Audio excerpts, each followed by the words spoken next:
Hello and welcome to A Celtic World, the YouTube channel for Celtic fans all over the world. And it's great to be back. I've been away for a few episodes. Others have manfully stepped into the hot seat to look after things in my absence. We're all over the world. We have Paul in Australia. Hello, Paul. Greetings. Brian in Ireland. He's in his little Celtic shed. Tell us about that, Brian.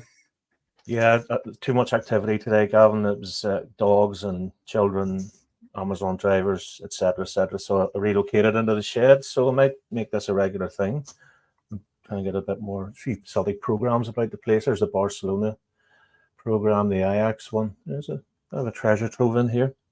Yeah, it's a little bit of a shrine. And Ian also has a bit of a shrine with Kyogo behind him and everything else. Ian's in Wales. How's it going, Ian? Yeah, Croeso I Gymru, Nadolig Llawen. That's welcome to Wales. Merry Christmas. See that, but multilingual I am. You know, it's bringing a bit of culture here. Yeah, Kyogo there, one of Hoidy's ones. Some signed Celtic cards. You know, I think when I was a wee boy, I used to love to collect the stickers and stuff like this. So I kind of think back, like, you know, little Ian would be very jealous of this collection, to be honest with you. Very good. Well, as you say, multilingual, multinational. These are the times we appear currently all around the world. So check that out and see if any of those times suit you for joining us live. And you can get involved in the comments. And I was just about to click a little thing. I don't have it here.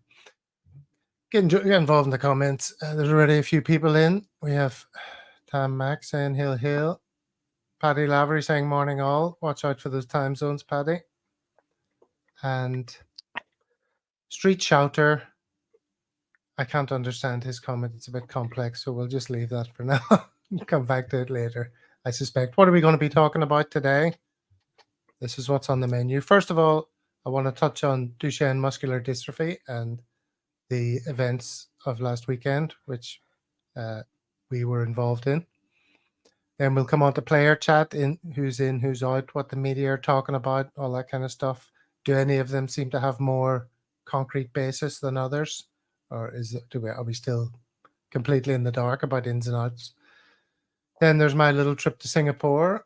As you can see, I'm wearing the Sing Tim's top here that I know some of you have ordered. It's pretty cool. So we'll touch on that. And in fact, I've got a little video to play of a chat that I had with one of the Sing Tims. And then the Livingston preview, which is the main thing that we're here for today. Big game coming up. Do we know what to expect? I suspect not. I don't. And then we're on to the Celtic socials at the end. So, to kick things off, tell us about the Axom appearance.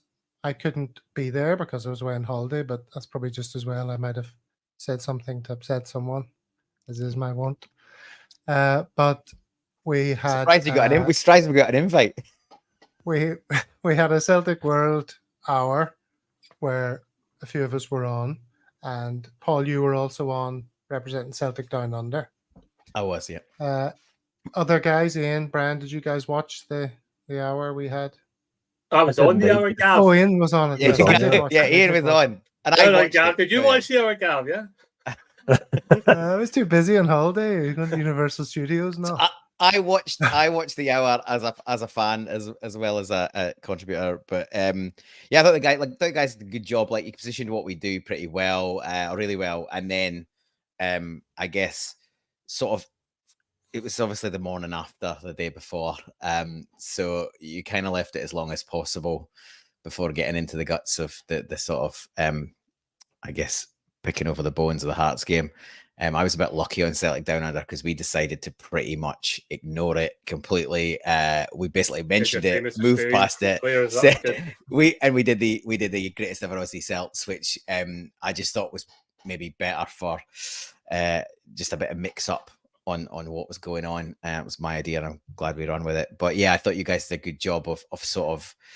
You probably showed more restraint than I would have at that time in the morning. In the immediate aftermath of the Hearts game, so I was delighted that, especially because I was on with Steve, because we both on both channels, And I imagine if we'd got into the game between me and Steve, it would have been pretty negative and probably not all that good for encouraging people to be in a positive mood to give money to a good cause. So I think you boys did manfully in terms of yeah, there was obviously some frustration and negativity, but that's understandable. I thought you came across as a pretty balanced and well reasoned sort of discussion in the immediate aftermath, because I think people are starting, you know, every day that goes by, people are starting to get a bit more balanced and sort of get a little bit of positivity back, and you know, we're all kind of keeping the fingers crossed that, Sure, you know, whether it's Jekyll or Hyde that turns up this weekend. Ian, it was fun to be on it, was it? Yeah, it was good. Obviously, thanks to the guys for inviting us on. I think it was like I watched a couple of the ones throughout the day, just turning it on because the live stream came up in my YouTube. Watched the lead in before ours on Paul's, which was good. Felt like a bit of a therapy session, like a long read. I mean, you're saying about us being balanced. I think Paul after us, when he did his show after us, I think they were going in a lot harder than we were. I think we managed to kind of run it more as like a kind of therapy check-in. Some of the guys from the comments were in there. I think Frank was in there to foot and Ascom a wee bit at one point. He didn't pick up on that comment, but yeah, it was good. All for a good cause. Everyone joining up. Yeah, just a good time. And of course, it was all in aid of Jamie Tierney and his ongoing expense that is involved in his Duchenne muscular dystrophy. Now, this is an interesting thing. It came to my attention like about 10 years ago. Duchenne muscular dystrophy, I'd never heard of it before, but there's a kid who's from the place that I'm from. His dad's American and his mum's from here. His name's Dusty, and he has this condition. And they made a film about it, about climbing the mountain, Mount Kinabalu here, to try and raise money for Duchenne's sort of awareness and all of that. Really fascinating. And I was at the screening of this back in like 2014 or something, and met the mum, and super interesting. And I could play the trailer for you. I think that might give us a little bit more background to what it's like, what Duchenne is, and what it's like to get the diagnosis and that sort of thing. It's only a couple of minutes, but let me see if I can play that.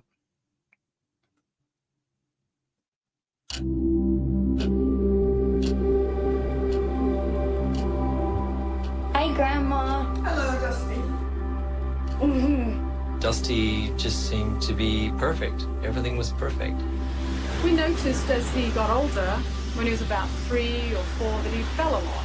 He had a simple blood test. She said he has Duchenne muscular dystrophy. I said, what's that? And I said to her before I left, I said, is there anything? And she said, no, there's no cure. Basically, he's going to now start to deteriorate and die early. About 2 years ago, I had a dream. There was a huge group of people on the mountaintop, and we were all raising awareness for Duchenne. And I woke up, and I was so excited, and I thought, right, I got to create an organization because I want to make that happen.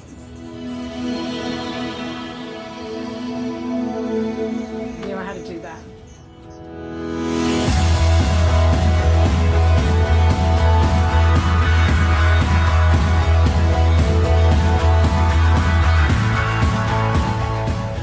When I was a young child and we used to drive up here so often, always wanted to climb that mountain with my kids.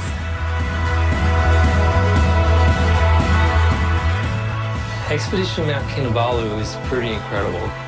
Hardly anyone here has heard of Duchenne. When we discovered that Dusty had Duchenne, I decided I would climb for him. And she just walked into the highest ranking government officials and said, you know, this is what we're going to do. Coming from all over the world to go to Borneo. And they're climbing for the boys who can't climb.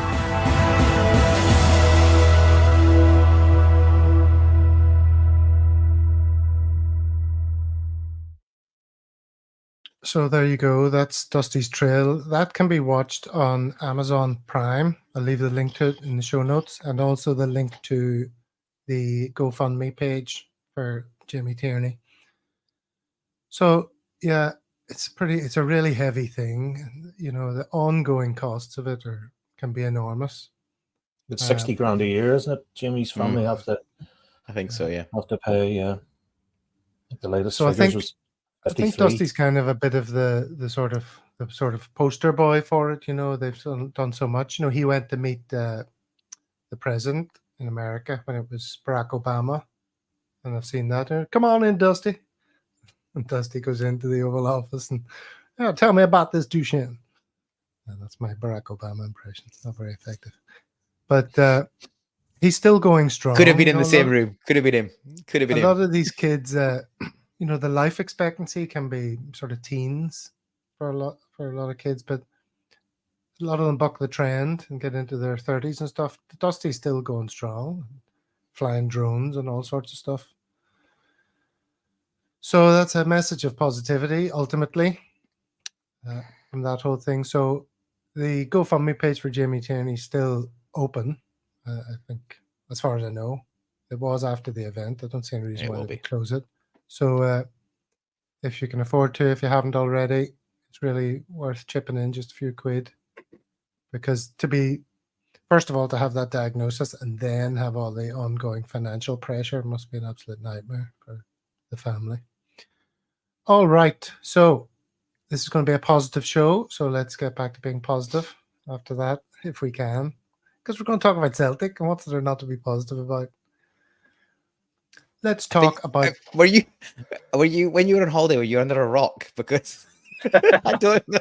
I'm not sure where the positivity is coming from. Before I went away, or since I went away, we've lost 2 games and our lead in the SPFL, basically.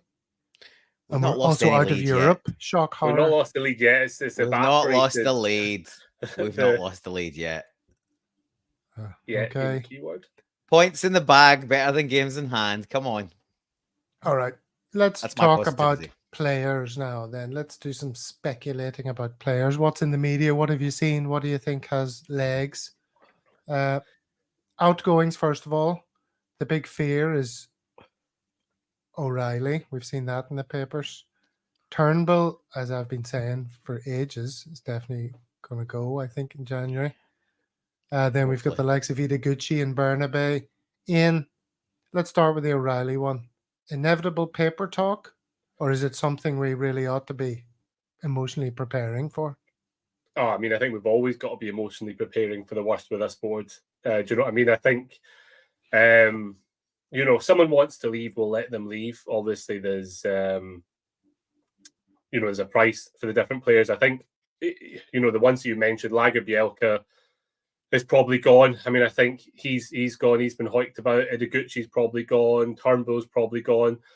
You know, there's rumours about 6 or 7 being moved on. I don't know how realistic that is because it's notoriously difficult to do business in January. So, you know, I don't know how we're going to move those people. I think it was Tam Selleck's son on Twitter was talking about how Mike Nicholson and Law were at a dinner with investors or something, talking about there's definitely 2 ready to come in, and they're hopeful Tam of Selleck, 4. I think. Tam Selleck, yeah, of 4 coming in. So I don't know. I take all these things with a pinch of salt because our board is notorious at like kind of putting out little positive stories that have no basis to them. So I think it's just a case of, I think we've got to be prepared for anything. I've got someone in my CSC who's convinced me that Kyo goes off, and that's the reason that Rodgers wasn't playing him. So I think, like, you know, be prepared to lose anyone at any time of the window. Let's just hope we come out of it stronger than we go into it. I think that's the hope we've got to cling on to. Well, obviously, if we go in losing Turnbull and O'Reilly, that's a pretty low starting point, isn't it? Well, if we lose Turnbull, we're probably better because he's never going to take the field again. He's never going to come on and slow down the play, lose possession, come on and score a goal from outside the box and salvage some points. Yeah, but Gav, if he doesn't if he doesn't do that, he doesn't do anything. That's the problem. No. Like he's like a special skills player. If you're going to do one thing, That's a good. Yeah, but he one doesn't do it very often. one long range goal every 20 games is not a good return for a player. You know. Yeah. He can go, and I wouldn't bat an eyelid. I don't think O'Reilly will go. Red Scotland is pretty much. I disagree that he'd probably be going in the summer, but I agree with this comment that this board is on the ropes as it is. You know, they had a shock last weekend getting that level of abuse at that close quarters because obviously they didn't have to deal with it during COVID, it would have been uncomfortable for them. The place they'll be. You go get the Sharks will be needed if they sell O'Reilly in the window when we're potentially right in the middle of a dogfight. I don't think he will sell O'Reilly. I don't think he'll sell Kyogo. I basically don't think he'll sell any of the first starters. I think even if a decent offer came in and they wanted to go, they'll basically be told, "No, you're here, knuckle down, win the league, then you can go." And I certainly hope that's the case because we are now in a dogfight. And I was pretty vocal, not on this channel as much, but on another channel that we've touched on. I was pretty vocal weeks ago that we should be strolling this league. It was before Beale got sacked, right enough. But we've had an absolute debacle in the last few weeks, and they're not amazing, but they're doing okay. And there's a pattern of assistance, as I'm sure we've all seen Alan Morrison's information. So we're in it now. But Frank Brennan was asking about my positivity. Here's my positivity. Like Livingston could be a nightmare, but we should pump them. You win that, somehow get a result in Dundee. If Rodgers pulls one out of the bag in the derby, suddenly we've won 3 out of 3 and everybody's happy again. And then we go and spend some of the money that's been hoarded. And then we should be able to push on people coming back from injury. I don't think you say that quick. It sounds quite easy. I don't think it's going to be that easy, but that's absolutely possible just as easily as we drop more points in the next 2 or 3 games. So, yeah, Turnbull can go. I think Yuki Kobayashi will be going, whether it's on loan but it seems like he's going back to Japan. And if he's going back to Japan, it's not with a view to coming back ever. Ideguchi's already looking like he's going. For me, if we're going to back Brendan Rodgers and he's going to get money to spend, and again, let's hope so, but I'm not convinced, then we've got to assume that he's in it for the longer haul and he's going to be back. So if he doesn't rate these players, get him out. If we can get what we paid for them, brilliant. If we can make a tiny profit, even better. If we've got to take a loss, well, Scrooge McDuck's gold's plenty, so we can cope with that. It's pretty poor business, but look at Lagerbielke. I would imagine we could get our money back on Lagerbielke. He's been the Swedish Defender of the Year. I don't want him to go after going to the effort of making a song about him and everything. He's gone, Gav. Well, yeah, but he's gone. He's gone, right? And I expect us to get our money back and potentially even make a profit on it. So even if that's poor, then I think as long as you come out with, with even money, then scratch it down to a bad decision and we'll go on. All right. So Brian, it's one thing getting rid of people, but getting rid of people doesn't make you better. So incomings are critical. What have you been saying in the media that makes you think that? Can you give me a name of one that you think is going to happen? That's the thing. I can't hand on heart. Wrong terminology. Heart and hand. I can't put anything on anything at the minute. I really, it's all conjecture, all rumor. You put your hand somewhere, Brian, and give us my hand up. Yeah. Opinion. No, I was listening to a few podcasts again, back on what the lads were saying about therapy, and I'm looking. I know I'm not allowed to say it, and I'm looking back, but I remember at the 60th minute when we were 2 or 3-0 up with our previous manager. The bench was Moy, Abada, Maeda, Ralston, and Giacomakis, etc. Our bench would struggle at the minute to get into the reserves. I mean, all this lazy journalism's coming out about Sidney van Hooydonk, which at the minute it would take him. It would take Pure at the minute, for God's sake. There's that left back that plays for Estoril. I don't know if anyone's heard of that. Yeah. Apparently we're close to him. Is he not the one that sounds the most feasible? Ian, do you like the sound of him? Araujo? I mean, I've only had a brief look and things like that. I know he's 6 foot odd, isn't he? Left back. I mean, it's a problem area, right?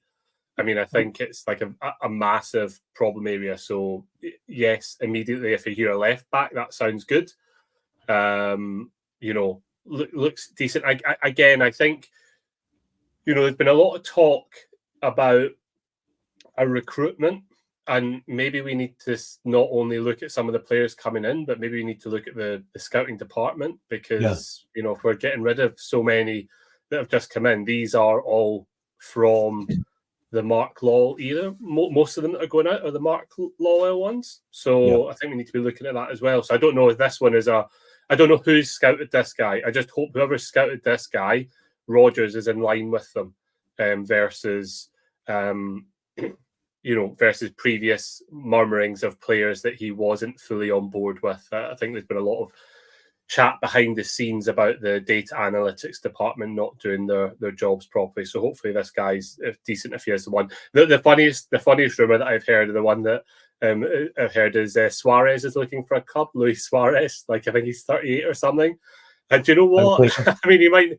I feel that bad at the moment. I'm thinking to myself, do you know what? Suarez coming in as a backup striker wouldn't actually be that bad. Nakamura, he's without a club, 45.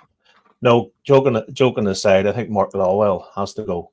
How can anyone sit there after bringing in not the summer transfer window? The transfer window prior to that also was ropey.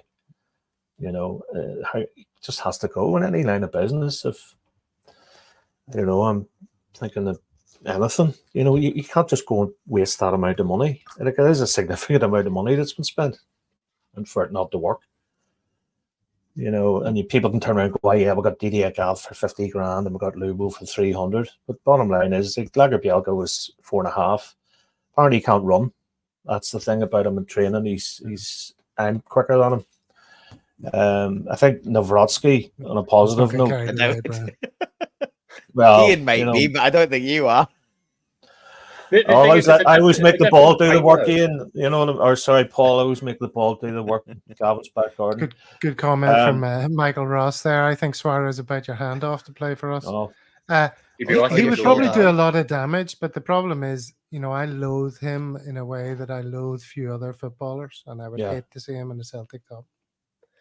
No, I know, but I think this is the thing, Gav. I think when we're in a mini crisis, which we are, I mean, some people will say it's a bigger than a mini crisis, and you know, there's definitely an argument for that. It's kind of needs must, and it's gonna look. We've seen this so many times. If we're winning the league, the majority of fans are happy, and that's how the board has managed to maneuver itself into this position, by just doing enough, because just doing enough keeps the majority of people happy. So that's where we are. Guys, what's your thoughts on all these 5-year deals that people keep getting? I hear Scott Bain's on a 5-year deal. James McCarthy coming in a 5-year. Kobayashi's on a 5-year deal. Well, we all loved it when things were going rosy. We're like, yeah, we're tearing these guys down. It's brilliant. There's no downside. To be fair, I think when McCarthy and Forrest and Bain were signing 5-year deals, everyone was like, this is a bit wild, but we accepted that maybe there were squads and kind of players to kind of meet certain criteria. I think the opposite view of that is that they're stifling places from our non-existent youth setup to kind of come through. I mean, we should be clearing guys out. I mean, Forrest has been great for us, but we shouldn't be relying on him. He should be gone, and we should be having someone in from the youth team. If they're not good enough, then it needs to be another youth prospect. So. And I see a lot of debate in the comments between, well, let me show you, whether Rodgers said he was more than happy with the summer signings, and he also talked about, didn't he, signing off on them. I would say, Gav, he said a lot of things in public. And I'm sure everyone else has heard a lot of things that he said not in public. And he's contradicted himself from press conference to press conference. So the only currency you can put in Rodgers' comments is monopoly money. You don't know. Just need to wait and see. Another thing, Take, Ian, you know, take everything he says in public with a pinch of salt. But then, Absolute you know, pinch of salt. he's got the players. He's had them for 3 or 4 weeks, and everyone looks good. But you don't really get to know a player till you're 3-6 months in. And he's obviously seen the guys, the attitudes they've had. The likes of he's given home a run. He's got sent off, and they're not doing it in training. That's the bottom line. And even when he came out, as bad as Nat Phillips was, he said he's a great teammate. But these guys, you know, you can buy a player, and they're great initially, and then they turn into a complete arsehole. And I think that's what's happened. I think yeah, that's but Brian, if you were part of a team, right? If you were part of a team of like 10, right, and your boss is saying, yeah, some of these guys are crap. Some of these guys aren't performing. They're rubbish. Not going to tell you who, but we need to get new people in, get rid of some of these because they're just not performing. What sort of an environment is that to work in? And that's the environment that Rodgers has created now. And that's kind of like, I know Paul was saying about trusting like Rodgers to make the signings, and is he going to get the money and stuff like that? I said on the previous show, it's kind of almost, you know, he's only got a tune out of O'Reilly. How many players does he need to get on side to bring in to make a change? Do you know what I mean? Like how many does he need to completely make that team play differently and have a confidence? I think the players are constantly watching over their backs. They're not able to, you know, talk about muscle memory and thing. You know, they're sort of having a second guess. Well, I don't want the ball, so I'll pass it to like Greg Taylor, who'll pass it back to Scales. You know, they don't have that freedom because they're under that much scrutiny. And that's, sometimes some players maybe need 5 or 6 game run to get the confidence. You don't get that, right? I know you don't get that. You don't get that at Celtic. And my issue is, I'll quickly on the 5-year contracts. On the younger players,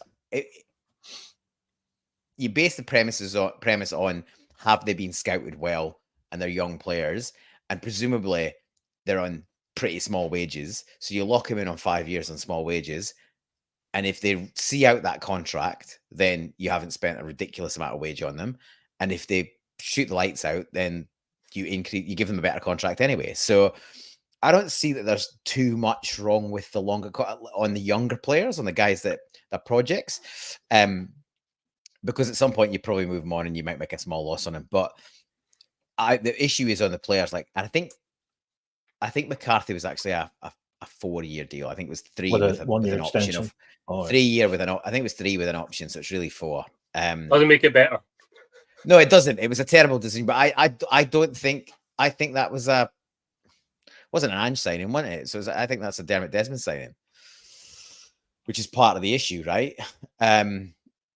So, and Bain, just a head scratcher, because he should be a third choice at best, and now he's our backup goalkeeper.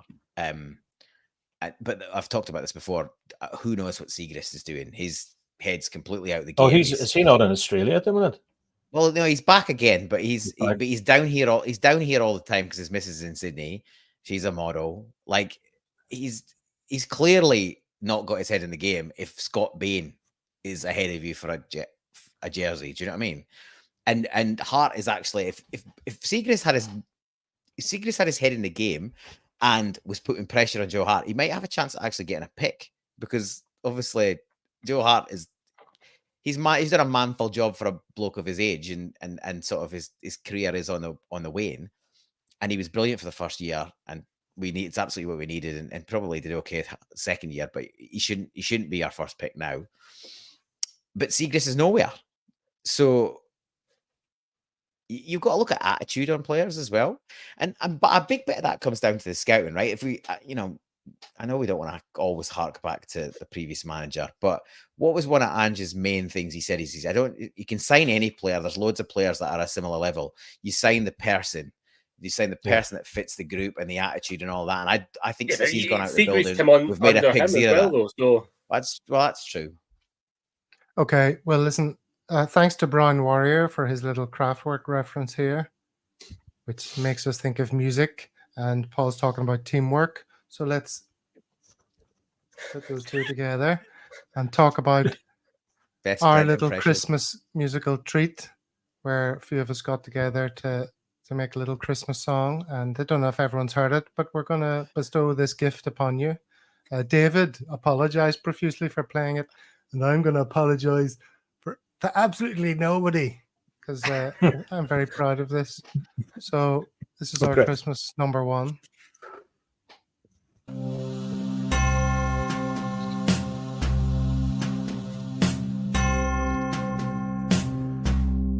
It's Christmas time, season 1, and it's going well.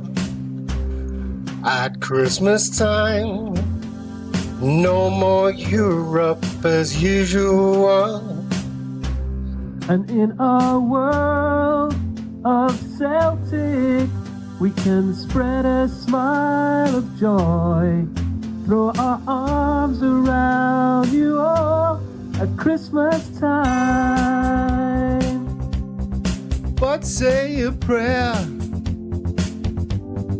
pray for the other ones. At any time, it's hard when you're a hurting hung. While we win trebles and doubles, they're laboring below. Mounting financial troubles while our mountains of cash grow. Yet all over Celtic Twitter, there are the clanging chimes of doom. It's not, thank God we're green instead of blue. May the board have indigestion now this Christmas time. They know we have regressed this year, it shites. He needs the cash to flow. Or heal up sticks and go. Let's see a great January window. Here's to you, enjoy imbibing. Tell your mate thanks for subscribing. Do they know we're live streaming at all?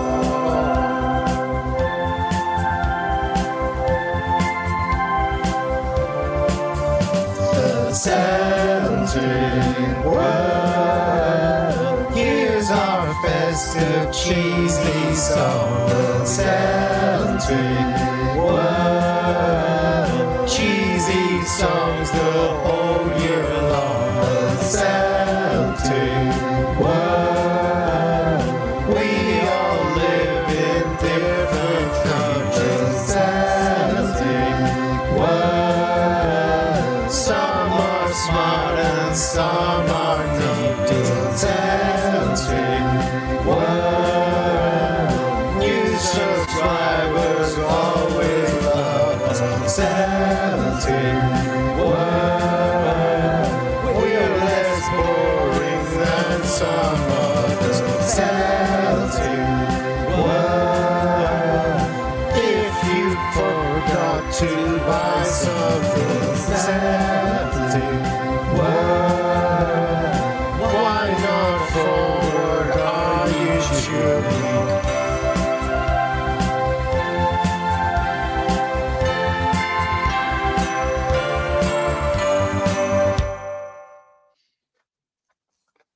Wow. How's about that then, boys and girls? Oh, I shouldn't say that. Who was No, Arnie?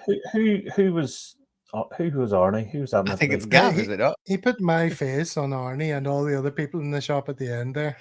But wasn't that a great lifting spirit? I want to you answer know, that. raising of the spirits at Christmas time. You know.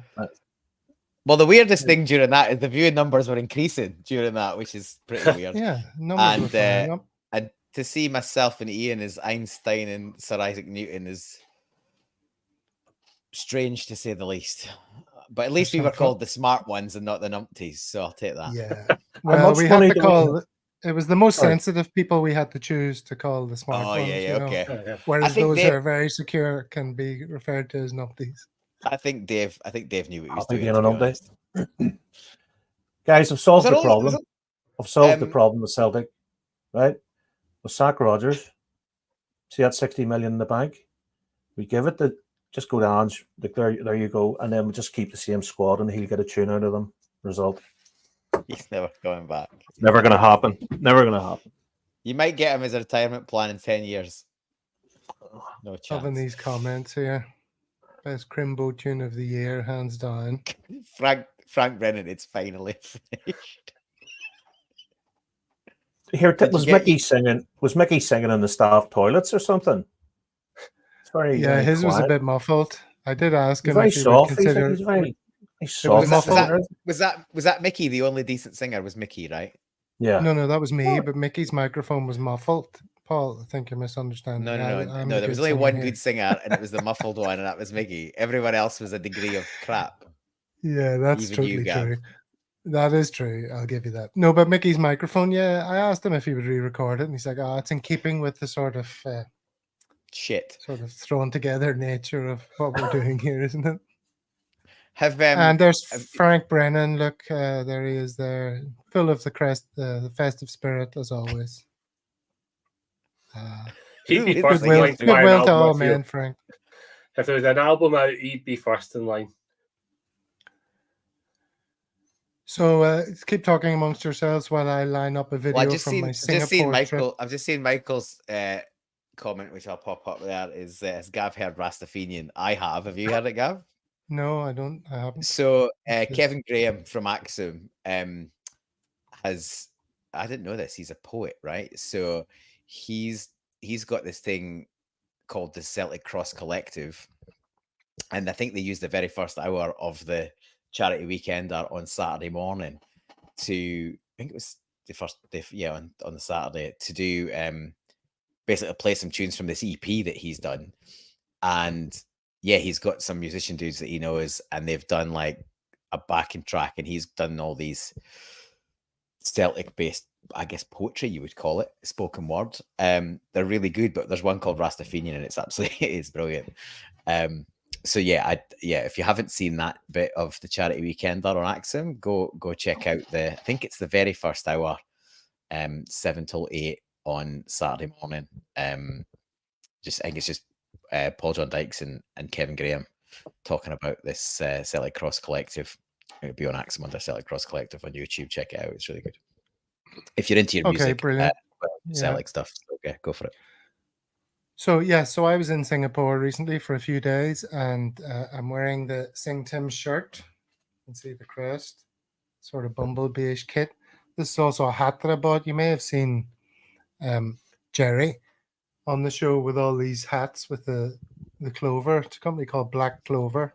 And they have a whole range of them, and I stumbled across them in a shop in Singapore, and I thought Jerry was here because it just looked like his wardrobe. So that was quite fun. And then I went down to the Sing Tims and I met a few of the guys. And I've got a little video to play of me chatting to a guy called Sean, who's one of the big noises in the Sing Tim CSC. So I'll play that. It's 10 minutes in total. And it's 3 videos. So the guys in the contributors here can relax a little bit as we watch this.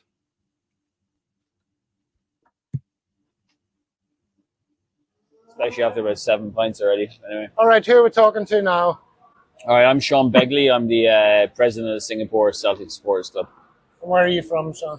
Originally from Kildare in Ireland. Haven't lived there in 24 years. 24 years. 24 years, yeah. You've been here how long? 15 in Singapore. And before that? I did 3 years in the Middle East, 2 in Abu Dhabi, 1 in Kuwait, and 7 in Birmingham. Then before the Middle Birmingham? East. Yeah. Birmingham. You mentioned Birmingham like Yeah, it's part of the Middle East. Yeah. Well, parts of it could be. Anyway, moving swiftly on. Yeah. So cheers. Hello. Cheers, man. Here we Lovely are to at meet you, Money Gav. Murphy's. Yeah. You're a Sing Tim Yeah. stalwart. Yeah, absolutely. Did you were part of setting it up? Not the original setup. No, the club was set up in 1999 by Harry. So I moved to Singapore in 2008. So the club had been running, I think, for 6 or 7 years. Really good times during the Martin O'Neill years. Seville, I believe they had 120 people down in the pub watching the match. It was massive. Then the club went into a wee bit of decline. It was dormant for a couple of years, and then it re-emerged around 2008. Right. Yeah. And you're a school teacher, I'm a school teacher, yeah. as is your good lady wife. As is my good lady wife, yeah. So we've been very fortunate, good profession to be able to travel around, yeah. Sweet. All right. So here we are. We're watching the Hearts game tonight. We're coming off the back of a good result in Europe. Yeah. How do you feel about Europe this year? It's a hard one, isn't it? It's, when we look at our trials and tribulations over the last duration, I mean, I talked to you earlier on about the 10-year stat. I don't like the 10-year stat because we haven't been in there for the whole duration. I think Europe this year, I've seen a lot where I'm actually quite positive about. The Atletico game at home was fantastic. Even Lazio, to be honest, in the Lazio game, we're 90 minutes into that game, and I was disappointed we were drawing. And then we end up losing it, right? And that was it. And Feyenoord is obviously good. And you look at that group, we've come out with 4 points. I mean, theoretically, you're not far from getting a win against Lazio Atletico, and you're on 9 points and you're going through, right? So you agree with Rodgers on that? Could have been 9. It could have, would have, should have. Yeah, well, but that's the thing, and that's the frustrating thing for a Celtic fan. It is the coulda, woulda, shoulda, right? And apologies for using that term. Yeah. But ultimately, we didn't get the result right. But I seen a very good point on our Synctem's chat. Man United and Newcastle, they've not qualified, and look at the money that they've spent. So we're not even playing in that level. That field with them in terms of finances. So for me, it's frustrating, being in Scotland and what we have in terms of finances, but you got to take it with a pinch of salt. Yeah. I mean, the counter argument, of course, is Copenhagen have qualified, right? Sure. And they would be on a similar kind of budget to us, or maybe even less, right? That's the challenge. And I saw this thing. I don't know if you saw this. It was a post by John Hughes from Axom, and he was listing out all the prize money for winning games in the Champions League compared to the domestic prize money, which is quite convincing in a way. But then the counter argument to that is, how much do you have to spend to get those players in to get you one more game in Europe? Yeah. And how much money does that really bring in? You spend 50 million to have one more game in Europe. Is that worth it? Yeah, absolutely. Yeah. No, that's a fantastic point. Thanks very much. That's why you're here. Yeah. No, it is a great point. We acknowledge it isn't all about spending money, and chucking money at stuff is not always the answer. And I think there are a number of clubs around Europe now in the smaller leagues. Yeah. Look at the Dutch clubs, even Feyenoord, to be fair. You look at some of those Dutch clubs that are probably on a similar model to ourselves, but they've been able to build, Bodo Glimt and teams like that. They've been able to build there's no excuse. Teams. We can do it. Absolutely. If the will is there, it can be done over a multi-year process. Yeah. Multi-year processes. How annoyed were you that Ange left after talking up a multi-year incremental project in Europe? Did you feel like he, in a way, didn't practice what he preached? No, actually, I didn't. I was devastated he left. Right, absolutely. I was good but at the same time, I look at it in context. For me, and I've heard all the arguments about Ange, the good and the bad. For me, he came in and gave us a fantastic 2 years, and memories I will cherish forever. Yeah. Look, he was 57, 58. His whole career, he's worked to coach in a top 5 league. Right, his whole career, and when he's given that opportunity at that age, and I thought about, you look at the Premier League, would he have been given a better opportunity than Spurs? You look at United with Ten Hag, who is Arsenal with Arteta, City with Guardiola, Liverpool with obviously Klopp. He's not going to get any of those jobs anytime soon. So you go outside that kind of top 4. Who's going to offer him, and it's probably the biggest opportunity he's had. You're being far too reasonable. I am, but this is the way I feel. And he lied to us. Yeah. He lied to me. Yeah. I don't know. I don't feel like that. I think Ange was 100% genuine. He came into the club. Think so? Yes, I do. And I think you can be like that. He came to the club. He was invested in the club. Yeah. He tried his best. I'm an immigrant too. Yeah, but you know what? I know. And I've heard all this cynical stuff, and look, I think you can choose. Cynical? You can choose. Moi? You can choose to look at things in a couple of different ways, right? For me, I rather think of he loved his time when he was there. He tried his best, and look, he was given an opportunity, and I don't know. It was always going to happen. It was always going to go. Happen. And apparently, I don't know if it's true or not. Rumors said there was about 7 or 8 clubs who came to him through the second year in the Premier League, and he turned them down, right? So it's okay. It's let's move on to something we agree a bit more on. Okay. Go on. You were happy that Brendan came back. You thought he was the best man for the job. Did you fancy any other managers? The one I fancied was the guy from Bodo Glimt, Jutsen. That's who I really would have liked us to go out the boat.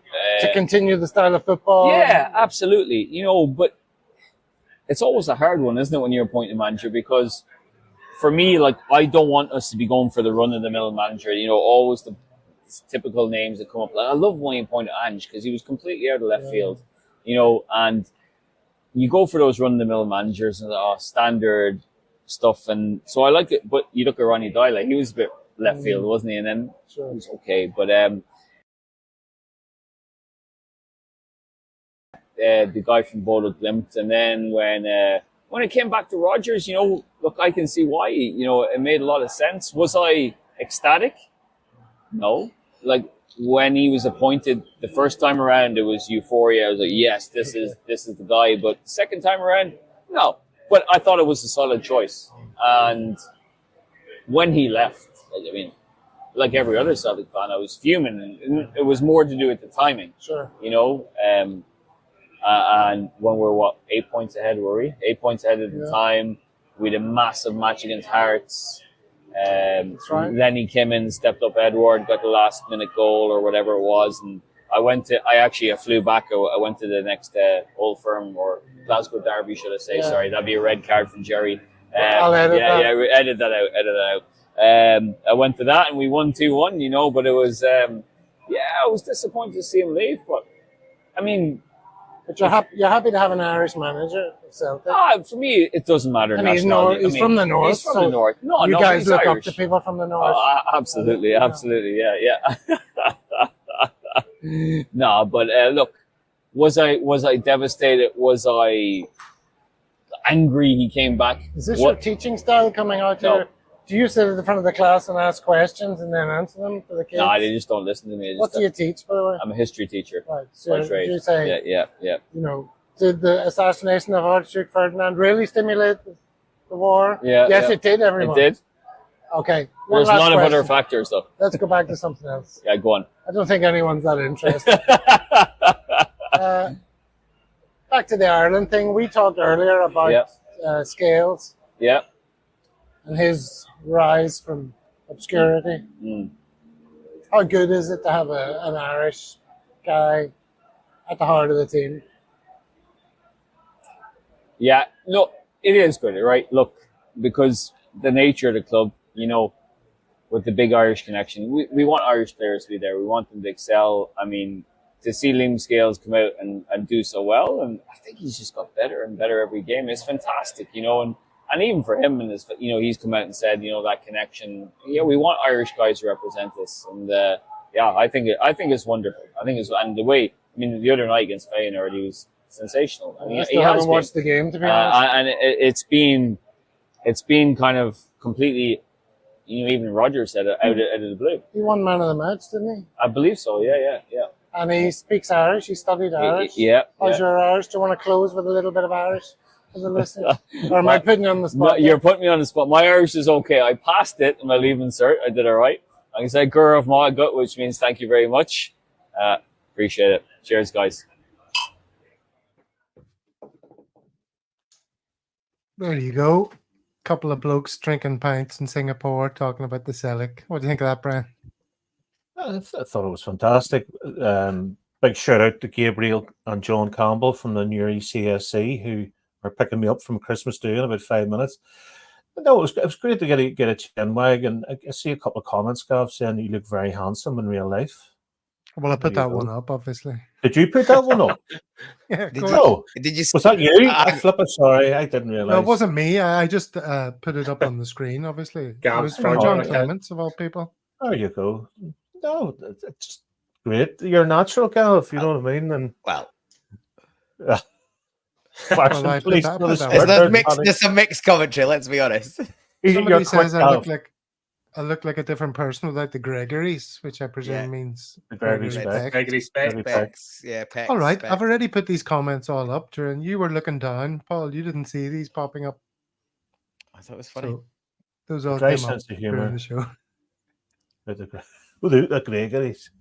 No, No, but that was Sean. Sean's a really nice guy. I might see if I can get him on to sit in one of the chairs a bit more often. He's in Singapore. He's a teacher, so presumably his evenings are relatively free when he's not marking exam papers. So we didn't really get into anything too deep there, Ian. That was just a sort of getting to know you session at the Singapore CSC. What'd you make of that? Have you been to Singapore? No, I've not been to Singapore. I think you could tell it was a few games ago that it was pretty light. Do you know what I mean? So I was watching it going, better times before we had. Well, it was just before the Hearts game. It was the night of the Hearts game. Yeah. So yeah, I could tell it felt like a completely different tone. Would have been interesting to see that one. 3 hours later, you'd have probably I'm been a glad I couple more did it when I pints did. deep, Gav. Yeah. you, I you mean, the need- night tell sort you of what, fizzled out, it has to be said. Yes. People just started Nearly did- leaving. Gavin towards nearly the end did a of the pint game. and one there. That was the quickest I've ever seen a pint of Guinness go down. Yeah, I didn't have that many, to be honest. And I felt so rough. My drinking abilities have really gone off a cliff, I have to say. I had a few pints and then I went back to the hotel and sat on the edge of the bed trying not to be sick, you know. Get me Age out comes spits down and all. that there. You got to stay match fit, Gav. You got to stay match fit. Speaking Oh, of staying absolute- match fit, quickly, we better move it on to the Livingston game. This is supposed to be a Livingston preview. So And we've managed to Probably the avoid only that quite team worse nicely, than I us. think. there's 15 minutes have elapsed. So let's talk about Livingston. Starting lineup.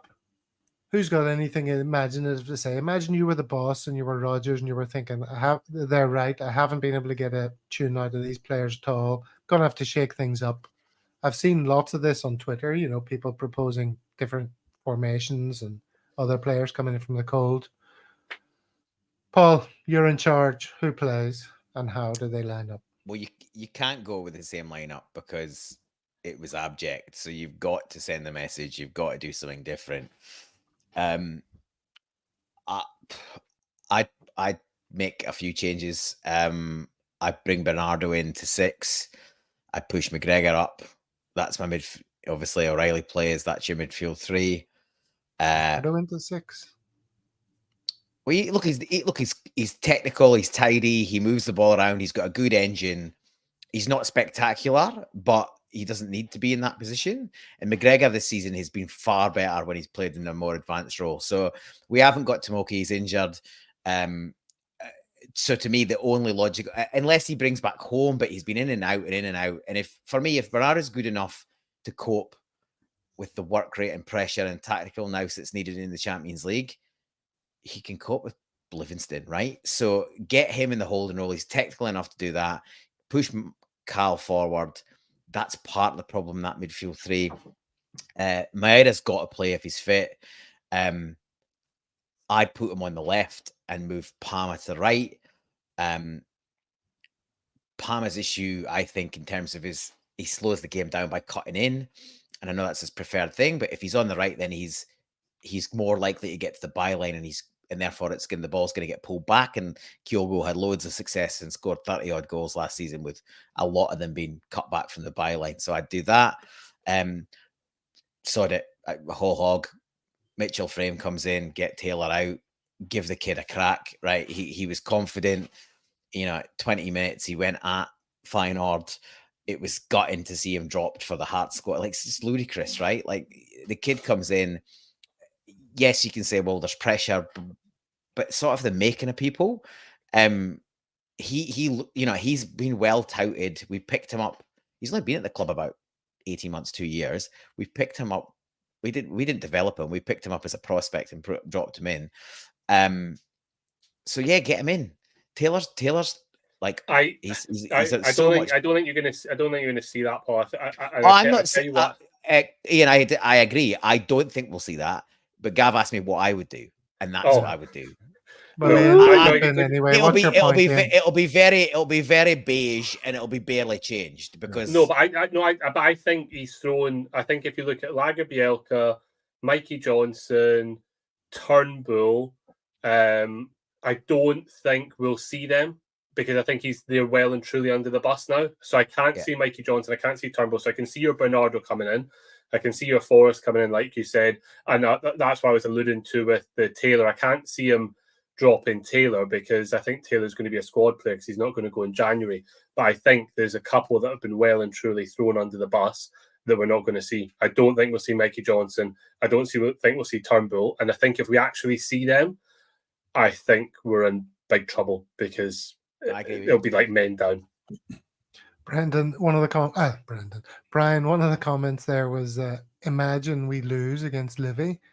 You don't have to great imagination to see us dropping more points here, do you? We can't be losing against Livi at all. I like Paddy's thing there, fight, itchy and scratchy.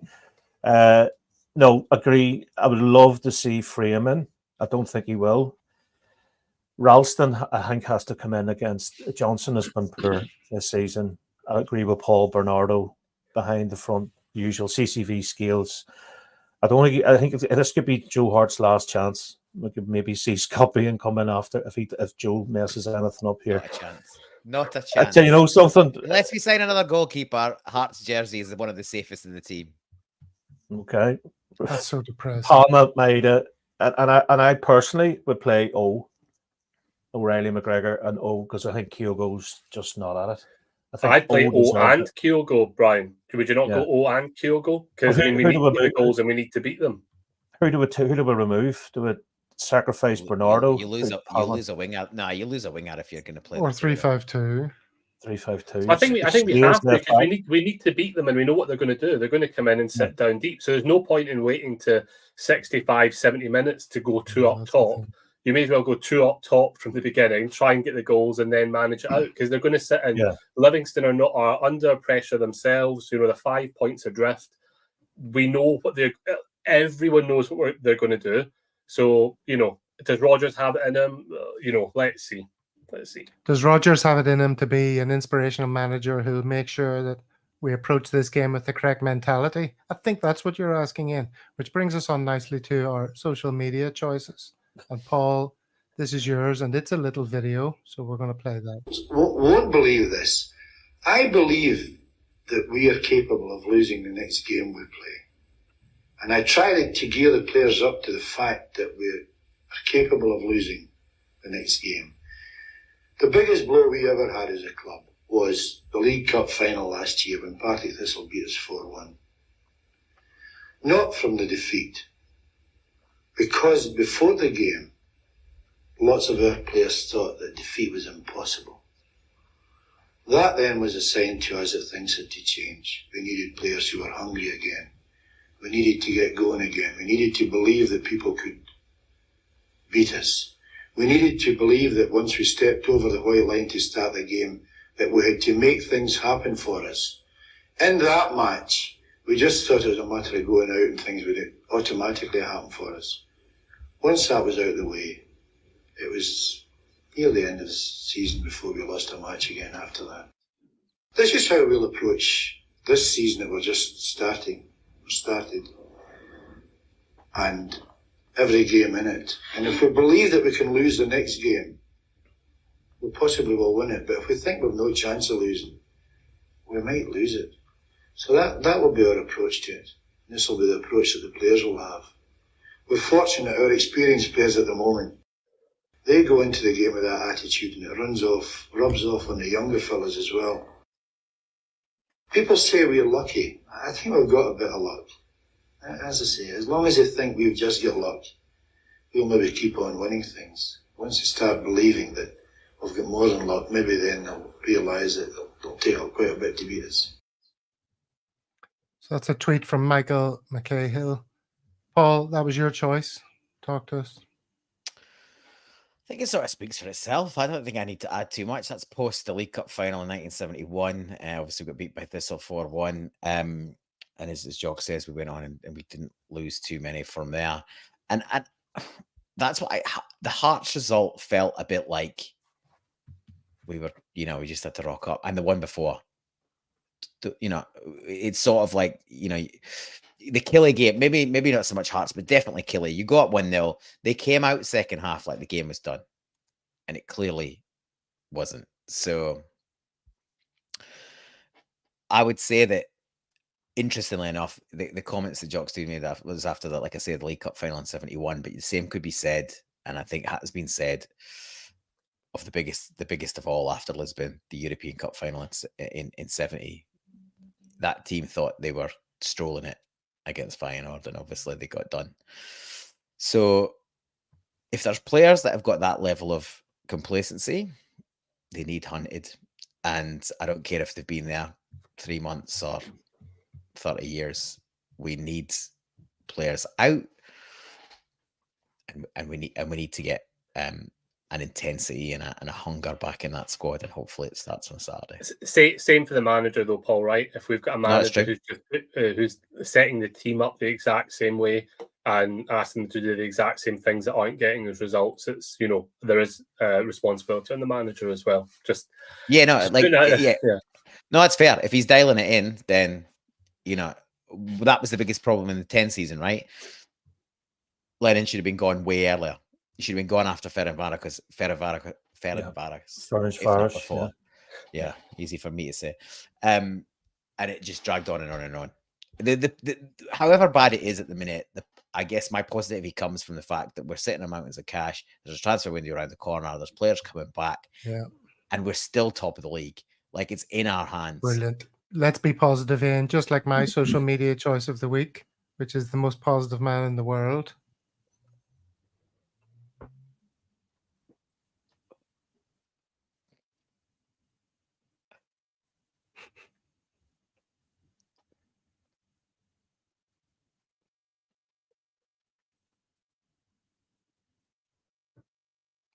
Wee.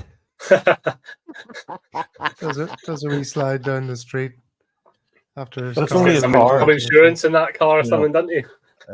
But it is He's only a insured for a car. Maserati. A car can be replaced. And whose was this? I chucked this up as well, just as another little. I Just thought this was very. I thought this was a bit of seasonal sort of pun dad humor. A very underrated Christmas song. Very good. In the depths of Edinburgh, this appeared in a window. I thought it was quite amusing. Do you guys hear Feliz Navidad a lot where you are at Christmas time? That song? We do in the UK. In the UK, like we do hear it a lot. Yeah, it's become more popular over the years, but I think it's, I think they all just get the same things pumped into the supermarkets, don't they? There's a thing called Whamageddon, where people just see if they can go the full length of Christmas without hearing Wham's Last Christmas, because that's the one. And there was a guy a DJ at like Northampton Town got into trouble because he played it at halftime, and over 7,000 people instantly dropped out of the game because they were all there going, because they played Last Christmas. All right, Brian, I think this is yours. Yeah, I came across this a few months ago. It just some really great iconic pictures of footballers from yesteryear. Again, I don't know if you can scroll down there, Gav, but imagine having those three boys in the team, wishful thinking. But there's some great pictures, and there's George Best, there's the Lions were there, there's Big Billy. Yeah, just for all the football nerds out there. If you click on, see if you go back up, Gav, and click on the superb Footy Picks homepage. I think I've sent you that should bring up more. Teaching McGranny how to suck eggs here. There's an expression that, isn't it? Teaching your granny how to suck I know. There's Where did that Kez, come there's from? Bobby Charlton himself. That's a great show. Of course, aye. Kez. And there's a great one of Jack Charlton's. There's Busby. Ipswich team was Ali Brazil with her. Toffees. Oh, the Toffees. Must be Sorry, my glasses. All right. Well, we could spend hours on that, but we're not going to. We're going to quickly come back to us while I just have a little check on. Oh, we're supposed to end on a positive note, but unfortunately, I wouldn't end Ian's on here mine and if he's it's a not gonna positive let note. let it happen.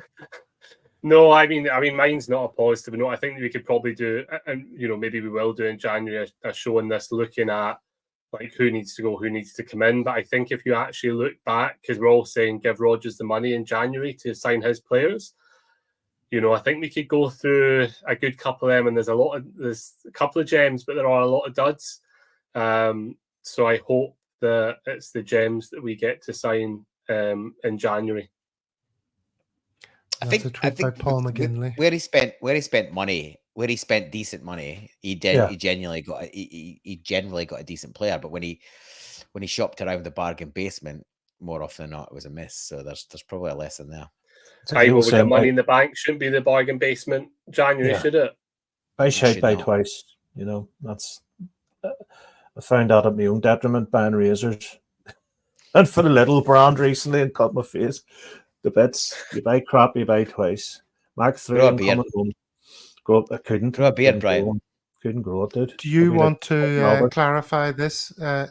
Frank Brennan's pulling you up there, Brian, saying that was not Sir Bobby Charlton, but instead the late actor Brian Glover. It was Brian Glover, but Brian Glover pretended he was Bobby Charlton in the movie Kez. He was acting.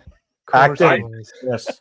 I read Frank is saying nice Danny to get one Glover, over and I on was about to Frank. say, hold on a minute. No, fair play, Frank. He was a professional pretender. Professional pretender.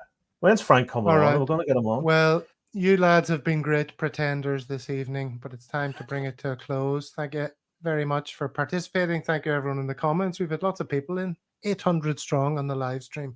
Not quite. Wow. But we've had good numbers, so that's been fun. Maybe a few people dropping in for the first time. If so, welcome. Feel free to subscribe for more high-quality Celtic World chat.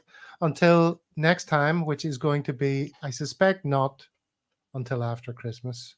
We were talking about recording a show and putting it out on Christmas Day, but I think we could all probably do with a little time off to recharge the batteries, overeat, overdrink, and come back full of renewed Pre-derby special, Gav. Prediction for Livingston?